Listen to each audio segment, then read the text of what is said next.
Wildfire season in Colorado is no longer just contained to a season. A devastating fire, as we've seen, can happen any time of the year. A new study shows more than 1 million Coloradans live in areas with a moderate to very high risk of wildfires.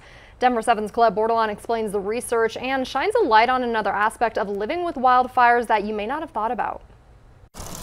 It's part of the pull Colorado has. The quality of life that you get to experience close to home. Living by nature comes with highs and lows. It's kind of just the hand we dealt ourselves over the past few decades. Sam Dickerson has evacuated twice before. So there was the NCAR fire, which was small. It only happened one day, but it did cause the evacuation of all these neighborhoods you see behind us. So is Yost DeGau. It happened 3 months after the Marshall Fire, so we were still very much on edge from that. The professor at CU Boulder knows the risks that come with living in the wildland-urban interface. It's where the forest meets the city. New data from the Colorado State Forest Service shows the wildland-urban interface spans about 4.5 million acres and has more than 1 million buildings. The whole state needs to pay attention to this issue. Just under half of Coloradans live in that wildland-urban interface. More than 1 million of them live in areas with moderate to very high risk of wildfires. Unfortunately, a very intimate relationship. As part of the Colorado Forest Atlas, there's a wildfire risk viewer that shows both the potential fire intensity and burn probability all over the state. DeGau studies air pollution caused by wildfires, and recently his research has focused on the indoor air quality of homes near a fire. Even scientists didn't think about this issue before the Marshall Fire. He and his team analyzed the ash and soot that accumulated in the homes in Louisville and Superior, learning that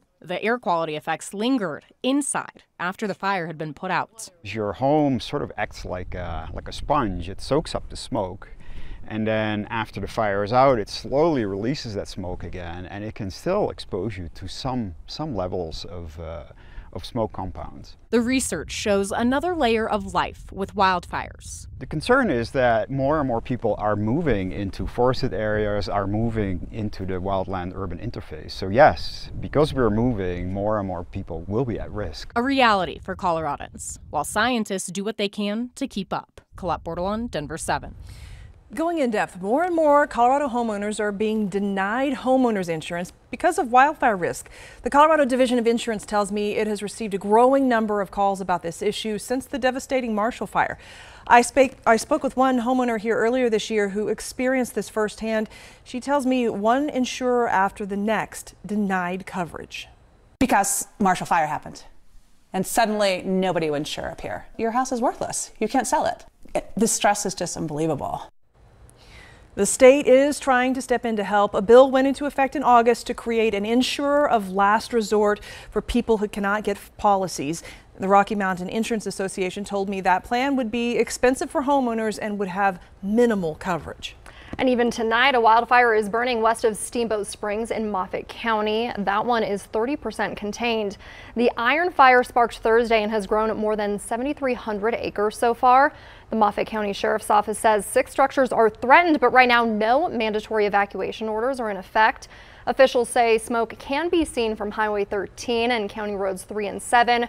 Crews say they have been battling high winds as they work to contain those flames, and we've been seeing those breezy conditions all across Colorado and here in the metro all weekend long. Meteorologist Stacy Donaldson joins us now. And Stacy, the winds picked up today and they are still going strong right now. Well, they're still going strong, yes, across the eastern plains, which is where we're seeing the strongest winds at this point, between 20 and 35 miles an hour.